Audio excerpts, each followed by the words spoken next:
би түүнийг яагаад намайг эдгээгээд байдгийг нь ойлгохгүй орхино гэсэн. Яагаад тэр эдгээгээд байдгийг? Яагаад тэр биднийг чөлөөлөд байдгийг? Юу хүртэж чөлөөлөх гэсэн? Юунаас маань чөлөөлөх гэсэн? Яагаад гэвэл тэр биднийг нэг том хаанчлалын эрен үед бэлдэж байгаа ш. Хэрэг бид нэр Самуэль 1 номыг унших юм бол Самуэль иш үзүүлэгч бол Израилийн алтан хаанчлалыг эхлүүлсэн хүн байгаа тийм үү? Алтан хаанчлалыг.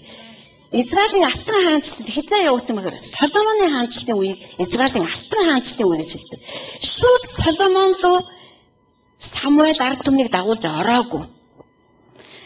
Самуэль төрсөн Самуэлийг бурхан тахилч нарын гэр бүлээс биш гаргаж ирсэн. Зүгээр хаана гэдэг эмэгтэй үнэхээр хүссэн учраас гаргаж ирсэн. Самуэль төрсөн Самуэлийг бурхан очоод Израилийн хүмүүс хаана ихэд байсан учраас Саулыг сонгоо гэсэн. Саул гарч ирсэн.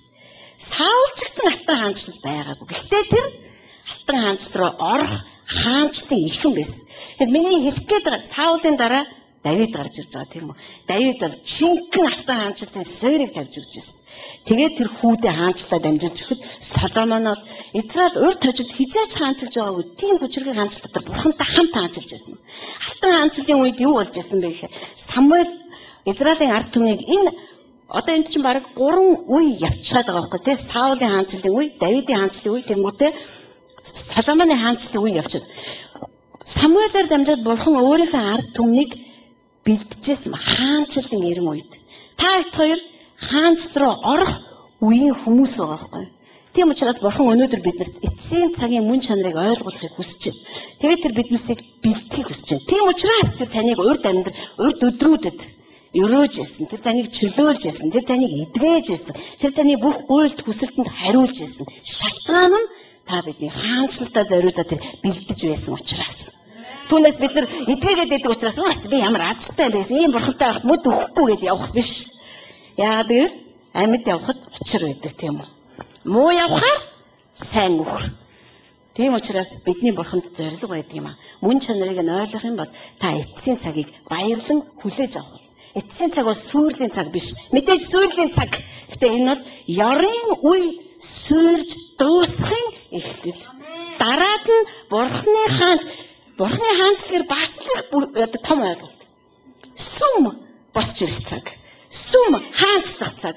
Сүм жинхэнэ утгаараа үндэстэнд нөлөөлөх цаг. Сүм жинхэнэ утгаараа сүм болох цаг. Сүм яг жинхэнэ утгаараа Есүс Христ их болох цаг. Сүмийн тэргүүнэн жинхэнэ утгаараа Есүс Христ өөрөө байх цаг.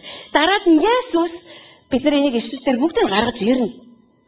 Дараа нь Есүс өөрийнхөө сүмээр дамжин хаанчлна. Эфес номын 1-р бүлэг дээр энэ үед төдийгүй ирэх үед ч гэсэн бүх нэрээс түүний нэр нь дээр байх болно гэж хэлсэн байна.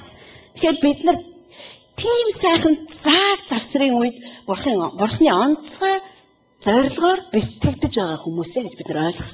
Ингээд ойлгох юм бол бидний сэтгэлгээ өөрөө болж эхэлнэ. Энэ бидний урдах сэтгэлгээ, урдах бурхныг мэдэх туршлагаас огт өөр зүйл. Тийм учраас өнөөдөр би танд хэлж байгаа байхгүй. Бурхныг хэр мэддэг вэ гэдгийг өөрөөсөө асуу. Би ер нь тэрнийг хэр мэддэг юм? Ер нь бурхныг мэдэх мэдлэг гэж яг юу юм? Яагаад гэвэл вэ штэ? Самуэльч бай, Мосеч бай. За Паул бүр орчин үеийн баатрыг аваад үз. Паул Дамаск руу явах замдаа тэр өөрийгөө бурханд итгэдэггүй хүн гэж бодож ирсэн юм уу? Үгүй. Тэр өөрөө хэлдэг тийм ээ. Хөөш би фарисеучудаач фарисей. Би хавцгүй цэвэр гэж би өөрөөрөө бахархаж болсон. Паул өөрийгөө бурханд итгэдэг. Бурхан өөрийнх нь талд тэр бурханыг мэддэг гэдэгтээ секунд ч эргэлддэггүй хүн Дамаскын зам руу загтал бариад явж ирсэн. Есүст итгэдэг хүмүүсийг баригчилж хорж алах гээд. Тэгэхээр Есүс түн дээр тэр зам дээр уулзсан. Есүс түнтэй уулзаад Паул асуудаг те эзэн та хэн бэ гэж.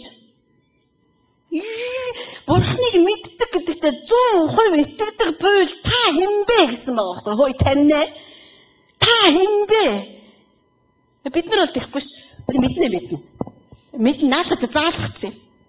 Есүс өөдөө мэднэ. Итгэдэг хүмүүс үртэл Есүсийг мэднэ. Итгэдэг нь бүр мэднэ. Бүр амар мэднэ.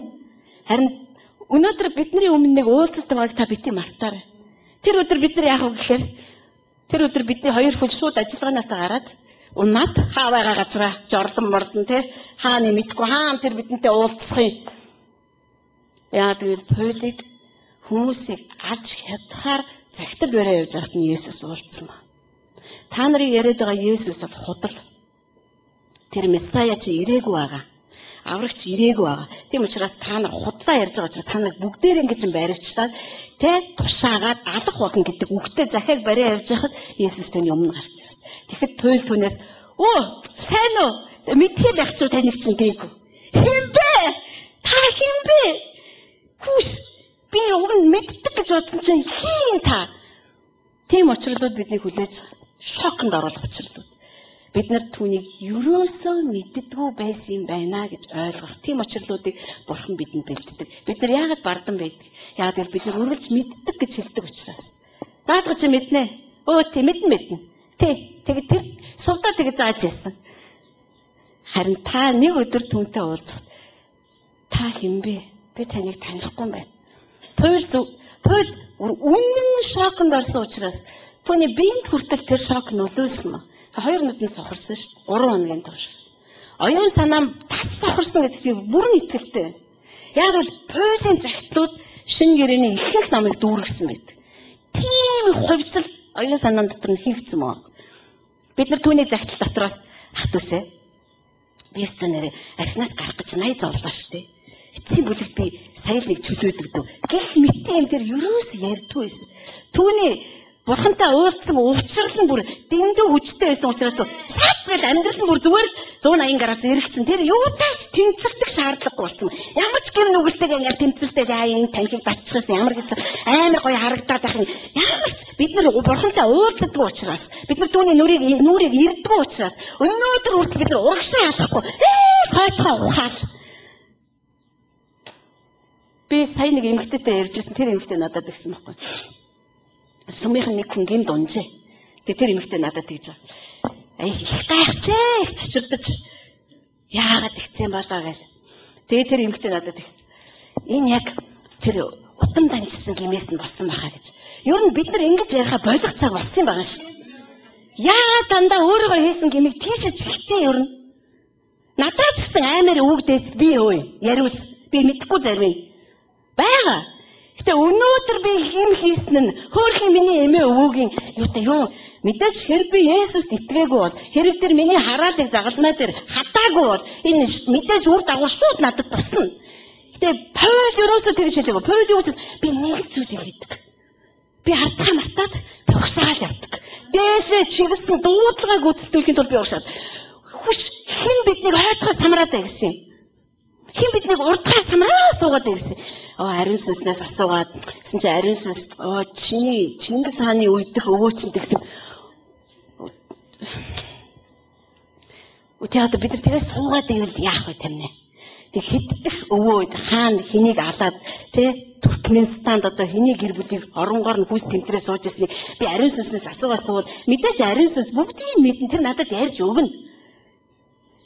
Тэр биш юм ард түмэн. Би энийг зүгээр л Христ итгэгч нар өөрсдийнхөө гинт бузар ёрын амьдралаас салахгүй байхыг хүсэж байгаагийн илэрлээ гэж ойлгодог. Есүс итгэсэн бол бүх юм дуусаа. Би тэгж тав итгэдэг. Надад ингээд хаашаа самраал заа энэ ч одоо мэдээж хэрэг бид нар бүгд боловсрч яваа. Бид нар Есүс итгэл маргаашаас нь бүгд төгс болцоогүй. Гэхдээ зүгээр дуртай учраас бид нар гэмээ хийдэг байхгүй юу? Дуртай учраас салж чадахгүй байгаа байхгүй юу? Дургуй бол бид нар болчихсон шүү дээ тэрэнд чинь. Дуртай учраас таны дуртай байгаад чинь яхаараа тэр өвөөч хамаатай.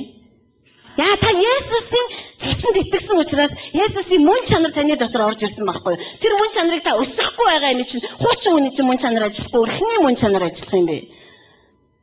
Тэгээ би тэр эмэгтэй хэлжээс би тэгж боддоггүй, би тэгж итгэдэгчгүй.